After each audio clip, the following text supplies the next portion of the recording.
Hi, എല്ലാവർക്കും നമസ്കാരം. എൻ്റെ പേര് ദിയ. ഞാൻ കണ്ണൂർ ജില്ലയിലെ തളിപ്പറമ്പ് എന്ന് പറഞ്ഞ സ്ഥലത്തു നിന്നാണ്.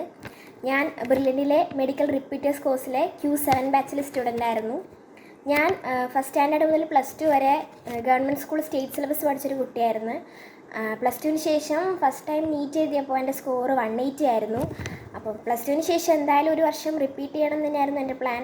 സോ ഞാൻ അതിന് വേണ്ടിയിട്ട് ഒരുപാട് പേരെടുത്ത് ചോദിച്ചപ്പോൾ, അല്ലെങ്കിൽ ഇങ്ങനെ റിപ്പീറ്റ് ചെയ്ത് കഴിഞ്ഞവരടുത്ത് ചോദിച്ചപ്പോൾ ഏറ്റവും ബെസ്റ്റ് ചോയ്സ് ബ്രില്യൻ്റ് ആണെന്ന് ഞാൻ അറിഞ്ഞത്. അവിടെ നിന്ന് പഠിച്ചിറങ്ങിയ രക്ഷിതാക്കളുടെയും കുട്ടികളുടെയും എല്ലാം ഫീഡ്ബാക്ക് കിട്ടിയപ്പോൾ ബ്രില്യൻ്റ് ബെസ്റ്റ് ചോയ്സ് ആണെന്ന് എനിക്ക് മനസ്സിലായി. അപ്പോൾ ഞാൻ അങ്ങനെയാണ് ബ്രില്യൻറ്റിലെത്തുന്നത്. ഒരു വർഷം റിപ്പീറ്റ് ചെയ്ത് ഒരു വർഷത്തിന് ശേഷം വീണ്ടും നീറ്റ് എഴുതിയിട്ട് എൻ്റെ മാക്സിമം എനിക്ക് ഈ നീറ്റിൽ പെർഫോം ചെയ്യാൻ സാധിച്ചു എന്ന് എനിക്ക് പറയണമെങ്കിൽ അതിലേറ്റവും വലിയ പങ്ക് ബ്രില്യൻറ്റിന് തന്നെയാണ്. എൻ്റെ മാക്സിമം എബിലിറ്റി എനിക്കിവിടെ യൂസ് ചെയ്യാൻ സാധിച്ചു എന്ന് ഞാൻ പറയുന്നുണ്ടെങ്കിൽ അതിൻ്റെ കാരണം എൻ്റെ ഹാർഡ് വർക്കിന് കൂടെ എൻ്റെ വീട്ടുകാരുടെ പ്രാർത്ഥനയും അതുപോലെ ബ്രില്യൻ്റെ സപ്പോർട്ടും ഒന്നുകൊണ്ടാണ്. ബ്രില്യനെ കുറിച്ച് പറയുകയാണെങ്കിൽ എല്ലാം നല്ലതാണ്. അവിടെ പഠിക്കാനാണ് നല്ല അറ്റ്മോസ്ഫിയറാണ്. അവിടുത്തെ ഫാക്കൽറ്റീസ്, മെൻറ്റേഴ്സ്, ഡൗട്ട് ക്ലിയറൻസ് എല്ലാം ഒന്നിനൊന്ന് മെച്ചാണ്. ഞാനവിടെ ഏറ്റവും യൂസ് ചെയ്തത് അവിടുത്തെ റെഫറൻസ് സൗകര്യങ്ങളാണ്. നല്ല റിസോഴ്സസ് ഉള്ള ലൈബ്രറികളും എല്ലാം ബ്രില്യൻറ്റിൻ്റെ സവിശേഷതകളാണ്.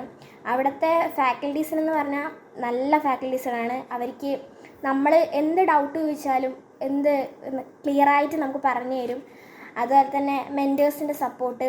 എപ്പോഴെങ്കിലും മാർക്കൊക്കെ കുറയുമ്പോൾ നമ്മൾ ഭയങ്കര വിഷമത്തിലിരിക്കുമ്പോൾ നമ്മൾ മെൻറ്റേഴ്സിനോട് പറഞ്ഞാൽ അവരപ്പോൾ തരുന്നൊരു സപ്പോർട്ട് ഭയങ്കര വലുതാണ്.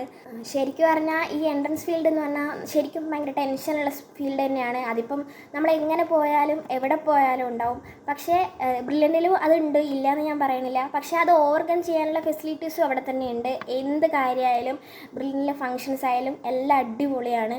അപ്പം നമ്മളിപ്പം ടെൻഷൻ ഉണ്ടെങ്കിൽ തന്നെ അതിപ്പം നമ്മൾ മെൻറ്റേഴ്സിനോട് നമ്മൾ ഷെയർ ചെയ്താൽ തന്നെ ഒരുപാട് കാര്യങ്ങൾ പോയി കിട്ടും. അപ്പോൾ അതിന് തന്നെയാണ് നമുക്ക് മെൻറ്റേഴ്സ് ഉള്ളത്. അപ്പം എങ്ങനെ ടെൻഷൻ ഇല്ലാത്ത ഫീൽഡൊന്നുമല്ല. എൻട്രൻസ് എന്ന് പറഞ്ഞാൽ എന്തായാലും ടെൻഷൻ ഉണ്ട്. അപ്പോൾ അത് ഓവർകം ചെയ്യുക എന്നുള്ളതാണ് കാര്യം. ഓവർകം ചെയ്യാനുള്ള ഫെസിലിറ്റീസ് തരുന്നു എന്നുള്ളതാണ് ബ്രില്യൻറ്റിനെ കുറിച്ച് എനിക്ക് ഏറ്റവും പറയാനുള്ളത്. എന്നെപ്പോലെ ഞാൻ സ്റ്റേറ്റ് സിലബസ് പഠിച്ച് ഞാൻ ഒട്ടും അങ്ങനെ പ്രതീക്ഷിച്ച് പോയതൊന്നുമല്ല. എന്തായാലും സ്റ്റേറ്റ് സിലബസാണ്. അപ്പോൾ അവിടെയൊക്കെ പോയാൽ അതിൻ്റേതായ പ്രശ്നങ്ങളുണ്ടാവും. അപ്പം അതിന് ഓവർകം ചെയ്ത് എനിക്കിത് സാധിക്കുമെങ്കിൽ ഇത് കാണുന്ന ഓരോരുത്തർക്കും അത് സാധിക്കും തന്നെയാണ് എൻ്റെ വിശ്വാസം. അങ്ങനെ തന്നെ സാധിക്കട്ടെ എല്ലാവർക്കും. ഇന്ത്യയിൽ ഇന്ന് നടന്നു വരുന്നതിൽ ഏറ്റവും ഈസിയസ്റ്റ് എക്സാമാണ് നീറ്റ്. സോ നീറ്റ് ക്രാക്ക് ചെയ്യാൻ നിങ്ങൾക്കൊരു പ്ലാൻ ഉണ്ടെങ്കിൽ, റിപ്പീറ്റ് ചെയ്യണം നിങ്ങൾക്ക് പ്ലാൻ ഉണ്ടെങ്കിൽ അതിന് ചൂസ് ചെയ്യേണ്ട ഏറ്റവും ബെസ്റ്റ് ചോയ്സ് എന്ന് പറയുന്നത് ബ്രില്യൻ്റ് ആണെന്നേ ഞാൻ പറയുള്ളൂ. അപ്പോൾ എല്ലാവർക്കും all the best. Thank you. Entrance സംബന്ധമായ വാർത്തകളും അപ്ഡേഷനുകളും ഏറ്റവും വേഗം ആധികാരികമായി അറിയാൻ ബ്രില്യൻ സ്റ്റഡി സെന്റർ പാല യൂട്യൂബ് ചാനൽ സബ്സ്ക്രൈബ് ചെയ്യുക. ബെൽ ഐക്കൺ അമർത്തുക. ഈ വീഡിയോ മറ്റു സുഹൃത്തുക്കളിലേക്കും ഷെയർ ചെയ്ത് നൽകുക.